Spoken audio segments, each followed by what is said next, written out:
పాలమూరులో ప్రస్తుతం రాజకీయ పరిణామాలు చూస్తుంటే ఎవరు ఎవరిని మాట్లాడుతున్నారో ఎవరి రాజకీయ లబ్ధి పొందుతున్నారో ఆశ్చర్యం అనిపిస్తుంది.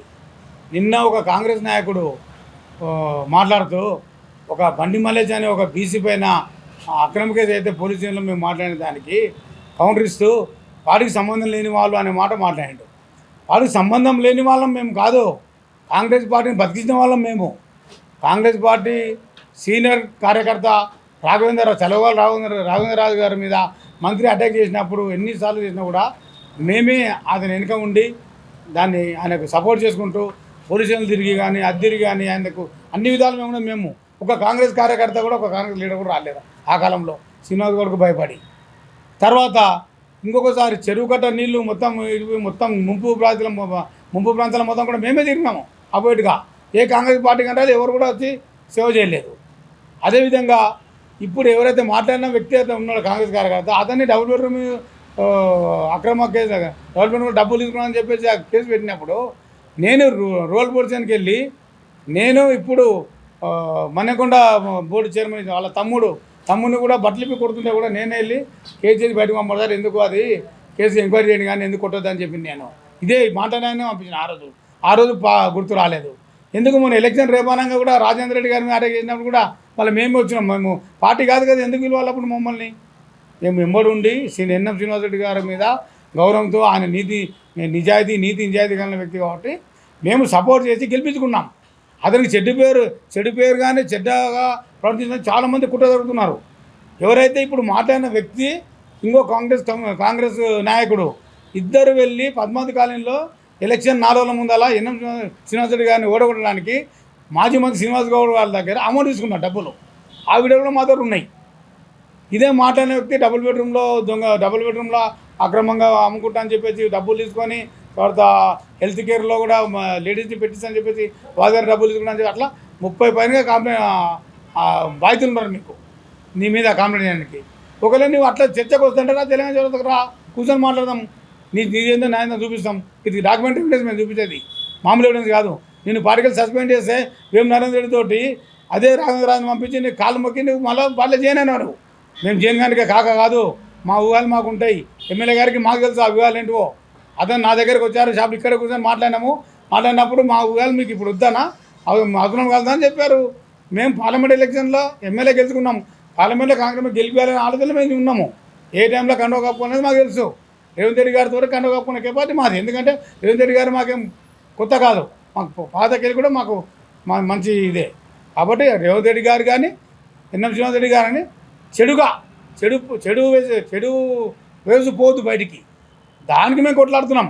అంతేగాని అది దీనికి నీలాగా డబుల్ బెడ్రూమ్లో కానీ ఇప్పుడు కూడా నీవు నీ హనుమాన్పూర్లో నీ శిష్యుడు మాట్లాడిన శిష్యుడు ఒకరు ఇంకొక ఆయన 1,50,000 3 లక్షలకు డబుల్ బెడ్రూమ్ ఇస్తామంటే 10 రోజులు చేస్తున్నాం. మీరు ఇప్పుడు అవి కూడా ఎవిడెన్స్ వస్తున్నాయి, మాకు పబ్లిక్ చెప్తున్నారు. ఇప్పుడు ఎన్ఎంసార్ పేరు చెప్పి దాంట్లోకి వ్యతిరేకం మేము కానీ కాంగ్రెస్ పార్టీని చూసిన లేదు. మేము కూడా కాంగ్రెస్కు సపోర్ట్ చేసి కాంగ్రెస్ పార్టీకి అనుబంధంగా ఉన్నాం మేము.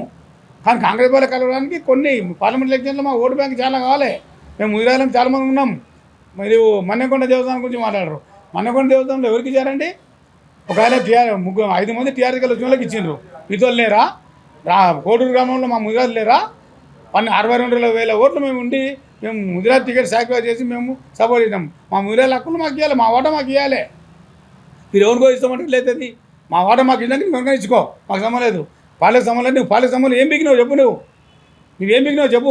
నీ దమ్ముంటే శ్రీనివాస్ గౌడ్ కాబట్టి ఒక పోస్టు ఏదంటే దాని వ్యతిరేక పోస్ట్ కానీ లేకపోతే వ్యతిరేకంగా ఒక వీడియో కానీ ఒకటి చూపించగలుగుతావా, ఒక రిప్పు చేయగలుగుతావా? అప్పుడు పక్కకెట్టు చేయమంటే ఆయన మోచే నీళ్ళు అయినావు. శ్రీనివాస్ గౌడ్ మోచే నీళ్ళకి బతున్నావు. ఎలక్షన్ టైంలో పద్మావతి కాలనీలో నీతో పాటు ఉండి ఇంకా కాంగ్రెస్ కౌన్సిలర్ ఇద్దరు డబ్బులు తీసుకున్నారు ఎన్ఎం శ్రీనివాస్ గారిని ఓడగొట్టడానికి. అది మేము పచ్చిగట్టి నేను పక్కకి పెట్టుకుంటూ మేము గెలిపించుకున్నాం ఎన్ఎం శ్రీనివాస్ గారిని. అట్లా మీ దాంట్లో చాలామంది పనిచేసింది, చాలామంది కూడా. ఆయన మేము అంటలేము. కాబట్టి ఇప్పుడైనా కూడా ఎన్ఎం శ్రీనివాస్ రెడ్డి సార్ గారికి ఏం తెలియవు, మీరు ఏదో మసిబూసి మాటగా చేసి అతని చెడ్డ పేరు వచ్చే విధంగా కానీ ఆయన పేరు అడ్డం చెప్పుకొని మీరు చేసే పనులకు ప్రతిదానికి మేము అడ్డు తగలుతాం కాదు. ఈ బట్టలు బిల్లు ఎడతాం పక్క బాధాపుతా, ఇది డాక్యుమెంట్ ఎవిడెన్స్ ఎడతాం పక్క. ఎన్ఎం సార్ కూడా ఈరోజు రాజు కలుస్తున్నాను నేను సార్ని. సార్ కలిసి టోటల్ అన్ని విషయాల గురించి నేను మాట్లాడతా, చెప్తా. ఆయన తెలియదు, ఆయన చాలా నిజాయితీ పరుడు, చాలా పబ్లిక్ సేవ చేయాలని దృక్పథం వచ్చినాడు. ఆయనను పట్టుకొని మీరు బ్లేమ్ చేయాలని చూస్తుంటే మేము ఎట్లా ఒప్పుకుంటాము? మీ తప్పు. బండి మల్లేష్ కేసు అయినప్పుడు సిరాజ్ ఖాద్రి గారు నీకు ఫోన్ చేసిండు. నువ్వేం చేసినావు ఆ రోజు? సిరాజ్ ఖాద్రి చేసిండు, వినోద్ చేసిండు, చాలామంది కాంగ్రెస్ చేసిన ఫోన్. అప్పుడు ఫోన్ చేసి ఆపాలి అదే రోజు రాత్రికి. ఎందుకు ఆగిరు మీరు పోలీస్ స్టేషన్కి వస్తున్నంటే? కావాలని లొల్లి పెట్టింది మీరే. అదే మీరు ఎమ్మెల్యే సార్ తెలియదు, మీరు పిలిచి మాట్లాడి వద్దు మల్లేష్ అని మాట్లాడి అయిపోయాయి కదా. ఇంకోటి చెప్తా, కాంగ్రెస్ పార్టీ నువ్వు ఉన్నావు కదా, పెద్ద మనగాడ పొడుస్తుంటావు నీకు, మీ లీడర్లు కాంగ్రెస్ వాళ్ళందరూ కూడా. మరి అదే బండి మల్లేష్ ఎన్ఎం శ్రీనివాసరెడ్డి గారు వారం రోజులు కాంగ్రెస్ పార్టీ మీటింగ్ పెట్టి వాళ్ళకి తిరుగుదామన్నప్పుడు అందరు శ్రీనివాసరెడ్డి భయపడి ఎవరు దొరకపోలే బయటికి. అదే బండి మల్లేష్ దొరకపోయాడు కాదని చెప్పాను ఎన్ఎం సార్ని. మీరు చెప్పండి తమ్ముంటే. బండి మల్లేష్ దొరకపోయి తిప్పిండి మొత్తం వారం మొత్తం కూడా వీరన్నపేట ఫస్ట్ టైం. అది ముదిరాజ్. మేము ముదిరాజులము, ఆయన బీసీ. మేము ముదిరాజులను కూడా సపోర్ట్ చేసినాం. బీసీలను అనగదొక్కే పరిస్థితి వచ్చినప్పుడే మేము వ్యతిరేకం చేస్తున్నాం. మా బీసీలో జనం ఎక్కువ ఉంది, బీసీ సీటు మేము ఎమ్మెల్యేకి సాక్రిఫైస్ చేసినాం. కాబట్టి బీసీలకు రెడ్డి ఫీలింగ్ తెచ్చే ప్రయత్నం మీరు చేస్తున్నారు. నీది దాదాపు నీ పైన 30 కేసులు. ఒక రైల్వే ఎంప్లాయీ దాదాపు 1,10,00,000 రూపాయలు ఇది చేసినావు, మోసం చేసినావు. ఇంకో ల్యాండ్లు ఈ మధ్య 15 రోజుల కింద ఒక ల్యాండ్ మీద పోయినావు నువ్వు. ఇంకో మెడికల్ స్కిల్ లేబర్ వాళ్ళతో కూడా డబ్బులు జాబులు పెడతామని చెప్తున్నావు. ఇంకోటి చాలా ఉన్నాయి ఎవిడెన్స్లు. పెట్టమంటే పెడతాం, లైవ్ డైరెక్ట్ ఫోటో పెట్టి ఫ్రేమ్ పెట్టి పెడతాం. శ్రీనివాస్ గౌడ్ ఎట్లా పెట్టాం అట్లా పెడతాం. మేము పెట్టకుండా ఎవరిని వదిలిపెట్టే సమస్య లేదు. కాబట్టి జాగ్రత్త చూసి మాట్లాడాలి. నువ్వు కౌంటర్ ఇచ్చేటప్పుడు చాలా జాగ్రత్త చేయాలి. నీకేం వచ్చిందే మొన్న రేవంత్ రెడ్డి ప్రోగ్రామ్కు చేసేటప్పుడు ఆ పోయిన పిల్లలు కూడా మీరు పనులు చేయలేరు. మీరు వెహికల్ కొని కూడా చేయలేరు. మన పోలీస్ స్టేషన్కి వచ్చేంత మాట్లాడినా ఎందుకు చేయలేదు మీరు? మీ పార్టీ మీరు చేసుకోండి. ఏమనేదంటే ఎన్ఎం శ్రీనివాసరెడ్డి గారికి చెడు పేరు వచ్చే విధంగా ఎవరు ప్రవర్తించినా కూడా వాడిని నిర్వేదంగా ఖండిస్తాం. ఆయనకు సపోర్ట్ ఉంటాం. ఆయన గెలిపించుకున్నాం కాబట్టి ఆయన 5 ఏళ్ళు 10 ఏళ్ళు ఉండాలి, వాళ్ళకి సేవ చేయాలి. ఆయన మీ నమ్మకం మేము ఉంటున్నాము. అంతేగాని మీరు వచ్చి సార్ నా పోటీ మాట్లాడి, సార్ నా పోటీ ఏం మాట్లాడము, సార్ దగ్గర మాట్లాడతాము. ఇట్లా పొరపాటు జరిగినా నీకు తెలియదు, సార్ తెలియదు, అక్కడ ఉన్న ఎవరెవరో పెట్టిండ్రు వాళ్ళని చెప్తున్నాం మేము.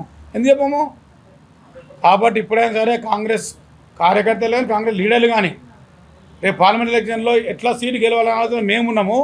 మీరు ఎట్లా పైసలు వేసుకోవాలి, ఎట్లా జాబులు వేసుకోవాలి, ఎట్లా మేము పీకే జాబ్ నీ దమ్ముంటే ఒక్కరి పోతే తిప్పిపోయి సుదీప్ రెడ్డి గారిని కానీ శరత్ గారిని కానీ మా సొంత మా చుట్టాలని కూడా పీకిపిస్తే మేము జాబ్లోకి వెళ్ళి ఎన్ఎం చేయాలంటే తిన్నందుకు వరకు కానీ ఎన్ఎం సున్నాం అన్నందుకే తీపించినాం.